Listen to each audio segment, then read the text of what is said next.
देखें ध्यान। अब हम लोग अभी तक हम लोग किसका पढ़ पाए हैं? Present indefinite. अब इसी के साथ में इंडेफिनिट वाला हो जाएगा। इंडेफिनिट के बाद में दूसरी लाइन में कौन जुटा है? कॉन्टिन्यूअस। कौन जुट रहा है?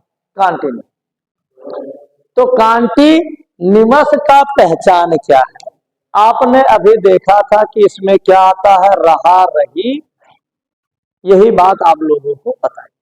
यह बहुत आसान है। जैसे अभी आप इसको देखें। अब कॉन्टिन्यूअस कितना आसान है। इसमें तीन बात आप लोगों को याद रखनी है। तीन बात। अगर एक वचन आए तो एक वचन के साथ इज का प्रयोग करें। एक वचन के साथ किसका प्रयोग करेंगे? इज का। अगर आई कंडीशन में, अभी आई के विषय में कुछ और ज्यादा हम अगले बार में बताएंगे थोड़ा आगे, कि आई को कहीं कहीं आप लिखा देखते हैं कि सिंगुलर यूज हो गया है, कहीं उसके साथ कुछ दूसरा आ गया है, कहीं वो प्लूरल में यूज हो रहा है। तो इस प्रकार से सिचुएशन देखें तो क्या शर्त होती है, कब कहाँ कैसे होता है, इसको अभी हम आगे डिस्कस करें। तो आई के साथ किसका प्रयोग होगा? एम का। और बहुवचन जो होते हैं उन सभी के साथ किसका प्रयोग होगा? आर का। और वर्ब का कौन सा फॉर्म लग जाएगा? फर्स्ट फॉर्म लग जाएगा। और रहा, रही के लिए इंग लग जाता है। बस काम खत्म। यही इतना कॉन्टिन्यूअस है। बात करते हैं। देखो, एक वचन के लिए, इसके लिए एक वचन किसका प्रयोग करेंगे? इज का। आई के लिए एम का। और बहुवचन के लिए, भाई बहु समझना, बहु ना समझ लेना, किसका प्रयोग करेंगे? आर का। साथ में वर्ब का फर्स्ट फॉर्म लगेगा और इसमें क्या लग जाएगा? I N G. बस यही इतना नियम है। बाकी अब देखो हम लोग करते कैसे हैं। जैसे कितना आसान है। देखो, जैसे राम घर जा रहा, तो राम एक वचन है तो क्या हो जाएगा? राम। अब इज, जाना की अंग्रेजी क्या होती है? अब देखो, जैसे इसका नियम है वही नियम इसका। राम माने सब्जेक्ट, वर्ब की कौन सा फॉर्म? First form. लेकिन इसमें क्या बताया गया था? आपको हेल्पिंग वर्ब का प्रयोग नहीं किया गया था, क्योंकि इसमें हेल्पिंग वर्ब आता नहीं था यस या यस क्रिया में। लेकिन जब निगेटिव बनाए थे तब हेल्पिंग वर्ब का आया था। यहाँ सब्जेक्ट के बाद में तुरंत क्या आ जाएगा? Helping verb. ये जो है आपके इज एम आर, इसको क्या कहा जाता है? Helping verb. तो राम इज गो। अब गो माने जाना होता है, और आपने क्या बताया कि वर्ब में क्या लग जाएगा? I N. Going to house, H O U S. बात क्लियर हो? तो Ram is going to house. अगर यहां पर हो जाता कि मैं जा रहा हूं, क्या हो जाता? कि मैं जा रहा हूं, तो मैं के लिए क्या लिखते? आई। और आई का हेल्पिंग वर्ब क्या हो जाता? आई। तो I am going to house. अभी ये हो जाता वह जा रहे हैं। कौन जा रहा? वह जा रहे हैं। तो वह का अंग्रेजी हो जाता दे। और दे क्या है? हमारा बहुवचन है। तो बहुवचन कर्ता के साथ में बहुवचन हेल्पिंग वर्ब लगेगा, तो क्या हो जाता? आर। और गोइंग मतलब जा रहे हैं टू हाउस। अब इसका अगर हम लोग रूल की बात करें तो इसका रूल क्या है? ध्यान से देखें। थोड़ा आसानी भाषा में अगर हम लोग बात करते हैं तो कैसे बन जाएगा? बड़ा आसान, बड़ा सुंदर। कैसे बात करते हैं? देखो, अगर अफर्मेटिव की बात करते हैं तो क्या हो जाएगा? सब्जेक्ट प्लस क्या हो जाएगा? Helping verb. अब हेल्पिंग वर्ब का मतलब जब कहेगा तो आप यहाँ ध्यान देंगे इज एम आर ही हेल्पिंग वर्ब, इसमें प्रेजेंट कंटिन्यूअस में आए। हेल्पिंग वर्ब प्लस क्या हो जाएगा? Main verb. मेन वर्ब मतलब होता है जो कार्य होता है, खाना पीना। वर्ब किसे कहते हैं? मेन वर्ब जो कार्य हमारे शरीर के द्वारा किया जाए, सोना, जागना, उठना, बैठना, जिसको हम अपने शरीर का प्रयोग करके करते हैं, वो हमारा क्या होता है? मेन। तो यहाँ मेन वर्ब क्या है? राम घर जा रहा। तो जाने का काम हम भाई अपने शरीर से पैर के द्वारा कर रहे हैं, तो जाने का काम उससे हो रहा है। तो उसी मेन वर्ब में मेन वर्ब का कौन सा फॉर्म होगा? First form. कौन सा फॉर्म होगा? और वर्ब का कौन सा फॉर्म? फर्स्ट फॉर्म में क्या लग जाएगा? आई एन प्लस आपका ऑब्जेक्ट और प्लस आपका क्या हो जाएगा? कंप्लीट। बात क्लियर हो गई। ये किसके लिए बन जाएगा? अफर्मेटिव के लिए। जब निगेटिव बनाएंगे तो सब्जेक्ट रहेगा प्लस हेल्पिंग वर्ब में ही, हेल्पिंग वर्ब के जस्ट बाद में क्या जुड़ जाएगा? नॉट लग जाएगा। क्या लग जाएगा? नॉट। और प्लस फिर क्या हो जाएगा?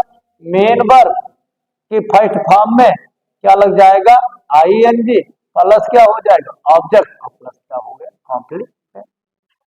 इंट्रोगेटिव में ये हेल्पिंग वर्ब को आप लोग क्या करेंगे? जब इंट्रोगेटिव आपका किस टाइप का हो, यस नो टाइप होता था, तो आपको क्या बताया था? पिछली बार भी बताया कि केवल क्या करेंगे? हेल्पिंग वर्ब को ही हम लोग वाक्य के प्रारंभ में रखेंगे। बाकी हमारा, अब देखो यहाँ हेल्पिंग वर्ब ये पहले आ गया, तो बाकी कौन बचा? सब्जेक्ट प्लस कौन बचा? मेन वर्ब की first form plus ING plus object और प्लस कंप्लीट है। तो अगर इसी में निगेटिव भी आ जाता, तो निगेटिव जब आ जाएगा तो सब्जेक्ट के जैसे है, जैसे होता is Ram not going to house, क्या राम स्कूल नहीं जाता, तो यहाँ सब्जेक्ट के बाद में किसका प्रयोग कर लेंगे? नॉट। जब हम लोग WH टाइप बनाएंगे तो आपको बताया गया है कि पहले WH कर देंगे, पिछली बार भी बताया गया था। फिर हेल्पिंग वर्ब को पहले लिख लेंगे। अब WH भी आ गया और हेल्पिंग वर्ब, अब बचा क्या इस सेंटेंस में? देखो अफर्मेटिव में आपका क्या बचा? सब्जेक्ट बचा प्लस ये निकल ही गया, फिर क्या बचा? मेन वर्ब की first form plus ING plus object और प्लस क्या हो गया? कंप्लीट। क्लियर? अगर निगेटिव आएगा तो निगेटिव कहां रखा जाएगा? सब्जेक्ट के जस्ट बाद। जब बातें क्लियर हो, पहचान इसमें क्या है? रहा है। कॉन्टिन्यूअस का मतलब होता है कार्य हमारा क्या है? जारी। तो इसका नियम क्या है? एक वचन के लिए क्या आएगा? इज। आई के साथ किसका प्रयोग करेंगे? एम का। और बहुवचन के लिए किसका प्रयोग कर लेंगे? आर। अब अगर यहीं पर होता, एग्जाम्पल से हम लोग चेक कर ले रहे हैं, तुम अपना किताब नहीं पढ़ रहे हो, तो यू माने तुम, अभी बहुवचन में आता है तो यू आर। अच्छा एक बात ये ध्यान लिख ले, कुछ लोगों को ये कंफ्यूजन होगा कि किसे एक वचन कहेंगे किसे बहुवचन कहेंगे। तो ही सी इट ये आपके आते हैं, या किसी का क्या हो जाए? नाम हो, नेम। ये आपका आएगा सदैव एक वचन, इसमें आएगा। और आई वी यू दे ये सारे किसमें आते हैं? बहुवचन। अब आपको अभी बताए हैं कि ये आई के साथ कई शर्तें हैं। आई के साथ क्या है? आई वी यू दे ये सारे किसमें आएंगे? हमारे बहुवचन। ही सी इट ये किसमें आएगा? एक वचन। लेकिन अब आई कंफ्यूजन ये क्रिएट करेगा कि कभी कभी ये एक वचन होता है, कभी कभी इसके लिए कोई स्पेशल रूल आ जाता है कि आई के साथ एम लगेगा, या कभी कभी ये बहुवचन के तौर पर भी प्रयोग होने लगता है। तो क्या सिचुएशन आई के साथ ऐसी विशेषता है, इसको हम लोग अगले वीडियो में या अभी लास्ट में बता। तो you are not reading, read माने पढ़ना, रीडिंग। अब अपना है तो यहाँ अपना के लिए हिट नहीं करेंगे। सब्जेक्ट क्या है हमारा? सब्जेक्ट के अनुसार अपना, तो यू के लिए यवर हो जाए, यू आर नॉट रीडिंग यवर। बात क्लियर हो? अगर ये क्या होता, क्या हो जाता? क्या तुम अपना किताब नहीं पढ़ रहे हो, तो यहाँ पर जो हमारा अब क्या पहले आ गया, तो आपको पता है कि केवल किसको? हेल्पिंग वर्ब को आप आगे ले लिया। किसको आगे ले लिया जाए? हेल्पिंग। तो ये क्या बन जाता? आर यहां से चला आता है, यहाँ पर क्या हो जाता है? You not reading your book, क्या तुम अपना किताब नहीं पढ़ रहे हो।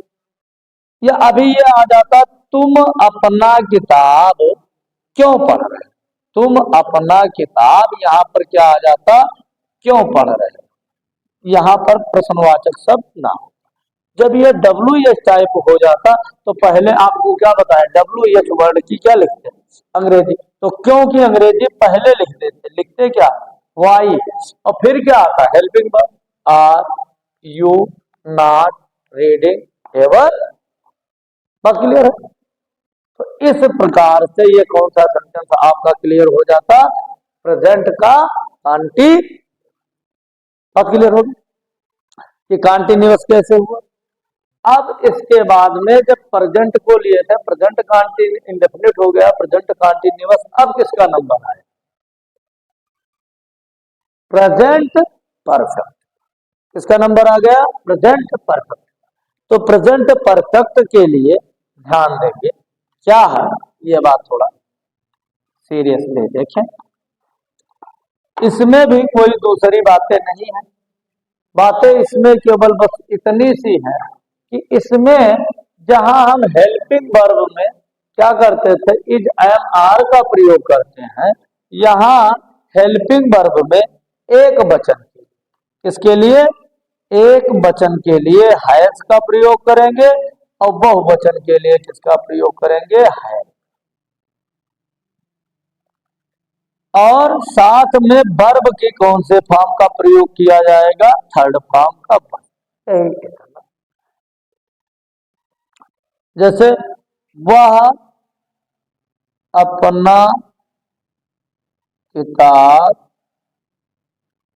पढ़ चुका, तो क्या बन जाएगा, ही। अब ही का वचन है, एक वचन है, तो ही है। अब पढ़ना की अंग्रेजी क्या होती है, रीड होती है, और रीड का तीनों फॉर्म क्या होता है, रीड ही होता है। तो ही है रीड, किसका, अब ही के लिए अपना क्या हो जाएगा, हिज, बी डबल बन। सिर्फ अगर आप कोशिश करके एक सेंटेंस सीख लो, पूरी बात, चाहे प्रेजेंट का, चाहे पास्ट का, चाहे फ्यूचर का, किसी का, किसी एक भाग को आप जान लेंगे तो आपका दिमाग इतना शार्प हो जाएगा आइडिया लगाने में। बस आपको सबसे बात, सुंदर बात, यही प्रोसेस सब में चलेगी। अब याद क्या रखना है आपको, मुख्य तौर पर यह आपका किसके लिए हो गया, परफेक्ट के लिए। इसी प्रकार से आपका किसके लिए बन जाएगा, परफेक्ट के बाद में आपका किसके लिए बन जाएगा, परफेक्ट कंटीन्यूअस। तो परफेक्ट कंटीन्यूअस में ये देखो, एक एक को हम अलग कर, परफेक्ट कंटीन्यूअस में जब आओगे तो इसमें क्या हो जाएगा, एक वचन के, किसके लिए, एक वचन के लिए हैज बीन का प्रयोग, किसका, हैज के साथ क्या आ जाएगा, बहुवचन के लिए हैव बीन का प्रयोग, किसका प्रयोग होगा, है। वर्ब का फर्स्ट फॉर्म रहेगा और प्लस क्या लग जाएगा, आई। विशेष इसमें क्या दिया होता है, इसमें टाइम दिया रहेगा, क्या दिया रहेगा, टाइम। तो टाइम के लिए इसमें निश्चित हो तो निश्चित के लिए सिंस का प्रयोग करते हैं, SIN, और अनिश्चित के लिए हम लोग किसका प्रयोग करेंगे, और। बस यही इतना दोनों में क्या है, नियम बनाने का तरीका उसी है, सब्जेक्ट रहेगा, हेल्पिंग वर्ब रहेगा, मेन वर्ब रहेगा, कौन सी क्रियाएं रहेंगी। अब आप लोगों को सारे सेंटेंस में एक विशेष बात याद क्या रहे, अक्सर गलती हमें कहां पर हो जाती है कि कौन सा सेंटेंस है, कैसा है, वर्ब कौन सा लगेगा, ये चीज हम लोग भूल जाते हैं। तो एक बेहतर आइडिया है याद करने के लिए कि हम भूले ना, रूल थोड़ा देख ही लेंगे आप, एक सरसरी नजर में क्लियर हो जाएगा। बनाने का पैटर्न फार्मूला आपको दे दिया गया, ये फार्मूला इसी क्रम में लगभग सारे सब्जेक्ट्स में चलते रहेंगे। फिर आप लोगों को केवल इतनी बात याद रखनी है कि कौन सा फार्म किसमें लगे। तो आप लोग पहला टेंस में जब आप चले, जैसे आप लोग पढ़ने लगे, ध्यान दें,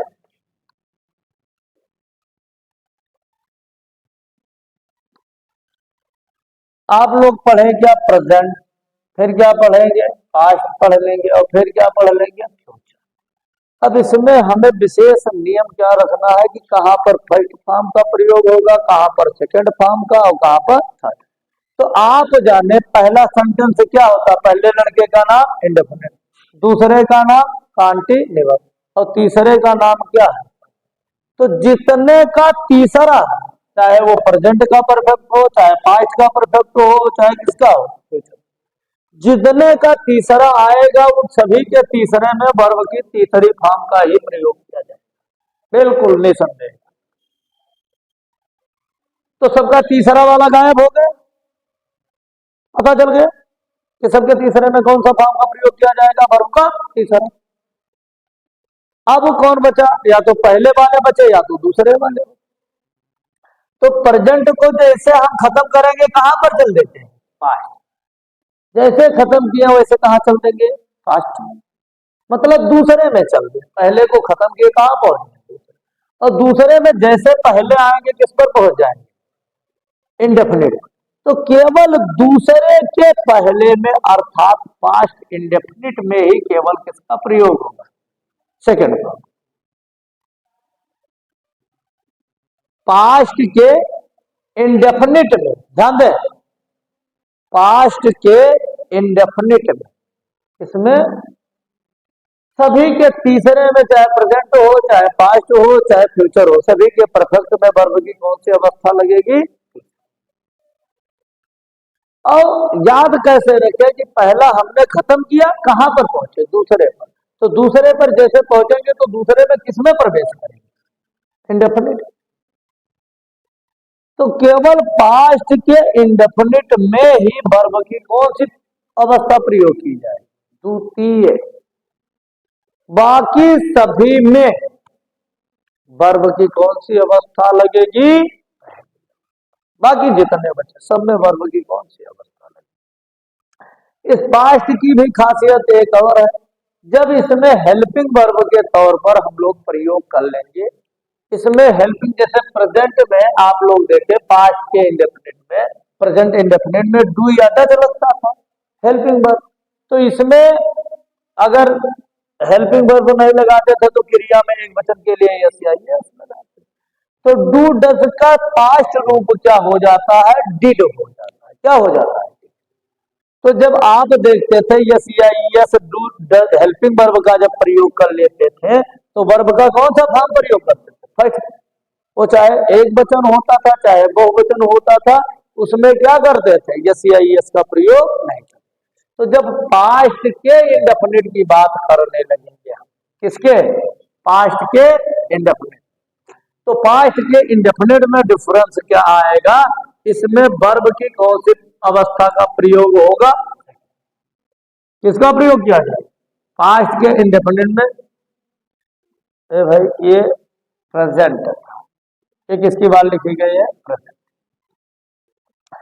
तो पास्ट के इंडेफिनिट में किसका प्रयोग किया जाएगा, वर्ब के सेकंड। साथ में ही अगर इसमें हेल्पिंग वर्ब का हम लोग क्या कर लेंगे, पहला स्टेप ये है। दूसरा क्या, अगर हम किसका प्रयोग कर लेंगे, हेल्पिंग वर्ब। तो जैसे हेल्पिंग वर्ब का प्रयोग करेंगे वैसे क्या हो जाएगा, वर्ब का कौन सा अवस्था लगने लगेगा, बस इतनी बात कि अगर हेल्पिंग वर्ब का प्रयोग करेंगे तो वर्ब की इसमें भी पहली अवस्था लगने लगेगी, और अगर हेल्पिंग वर्ब का प्रयोग नहीं हो रहा है तो वर्ब की कौन सी अवस्था लगेगी। इसमें कॉन्टिन्यूअस में क्या होगा, इसके लिए एक वचन के लिए वाज लगेगा और बहुवचन के लिए किसका प्रयोग किया जाएगा। बात क्लियर है, रहा रही है वर्ब का हमेशा इसमें भी कौन सा फॉर्म आएगा, जैसे राम घर जा रहा था, राम घर जा रहा। तो राम मतलब राम। अब राम एक वचन है तो क्या लग जाएगा, वाह। जाना का अंग्रेजी गो, प्लस क्या हो जाएगा, ING, टू हाउ। बात क्लियर हो। इसके परफेक्ट के लिए क्या है, इसमें हैव लगा था, तो हैव का पास्ट फॉर्म होता है हैड। क्या होता है, अब ये हैड चाहे एक वचन हो और चाहे क्या हो, बहुवचन, सभी के साथ में क्या लगेगा, हैड। और वर्ब की कौन सी अवस्था का प्रयोग किया जाएगा, इसका भी काम खत्म। जब हम लोग इसके परफेक्ट की बात करेंगे, परफेक्ट कॉन्टिन्यूअस में, तो ये हमारा क्या हो जाएगा, आपका आ जाएगा, आपका जो वर्ब है ये हैड के साथ में किसका प्रयोग कर लिया जाएगा, बीन। किसका प्रयोग कर लिया जाएगा, बीन का। वर्ब की फर्स्ट अवस्था के साथ में क्या लग जाएगा, ING, और प्लस समय के लिए किसका प्रयोग होगा, सिंस का या। बात क्लियर हो गई। अब थोड़ा एक इसका वाक्य हम लोग कर लेते हैं। जैसे अगर हम लोग कहें कि मोहन दिल्ली में 1947 से क्या कर रहा है, रह, या था कर दे, कुछ भी कर दे। अगर इसका प्रेजेंट के लिए बनाएंगे तो हाँ कर देंगे, और पास्ट के लिए बनाएंगे तो क्या कर देंगे। तो सिचुएशन क्या हो जाएगी, जैसे अब इधर देख लो, ये बात आप लोगों को लगभग समझ में आ गई होगी। यह पैटर्न इसी के साथ हर किसी सेंटेंस के लिए चलेगा फार्मूला। तो ये पैटर्न आप लोग क्लियर कर लीजिए, जहां वर्ब को रखना है, यहाँ से आप लोगों को जो आवश्यक चीजें हैं वो कंटेंट मिल रहे हैं। अब हम लोग एक दो का एग्जाम्पल ले करके देख ले रहे हैं कि कैसे क्या चीजें हो रही। जैसे अगर हम लोग बात कर ले, अभी बोले थे एक सेंटेंस कोई, चलो नहीं, मान लो है सचिन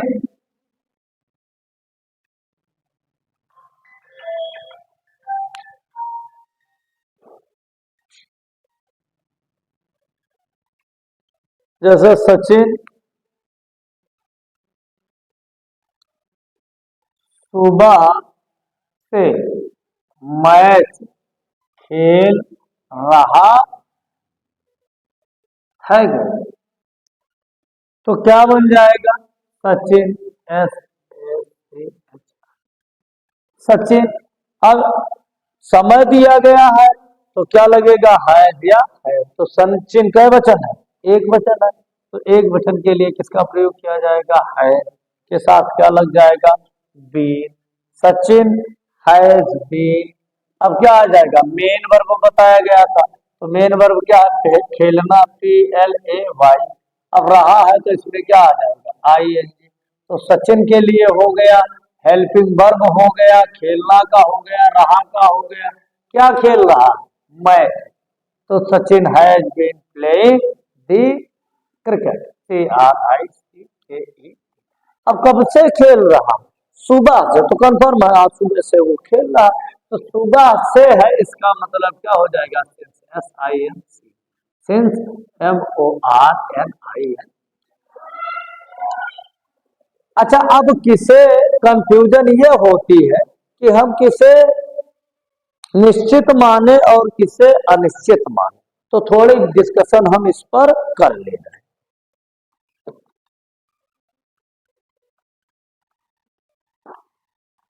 जैसे दिन का नाम, दिन का नाम, माह का नाम, सत्र कोई हो, निश्चित समय। अब निश्चित समय का मतलब हो गया 2 बजे, 2 घंटे से नहीं, 2। तो ये सब जैसे निश्चित समय के मतलब आ जाए बजे, 2 बजे से, तो 2 बजे आ गए। दिन का नाम निश्चित हो जाए, रविवार, सोमवार, मंगल, तो इन सभी के लिए क्या लगता है? से। और बाकी जैसे 2 घंटे से खेल रहा है, तो अब कौन सा 2 घंटा पूरे दिन के बीच का है? सुबह का भी हो सकता है, शाम का भी हो सकता है। तो जिस समय में हमें सस्पेंशन है, हम पता नहीं कर सकते, वो 2 दिन से पढ़ रहा है। अब कौन से 2 दिन से पढ़ रहा है तो वो हमें पता नहीं। जब निश्चित एक्यूरेट दे दिया जाए वो सोमवार से, तो वहां पर हम लोग किसका प्रयोग कर लेंगे? सिंस का। और बाकी सभी के लिए हम लोग किसका प्रयोग करेंगे? ये हमें लग रहा है कि आप लोगों को प्रेजेंट वाले और पास्ट वाले सारी की सारी चीजें क्या होंगी? Well clear. अब बात हम लोग किसकी करते हैं? फ्यूचर। किसकी करेंगे? फ्यूचर।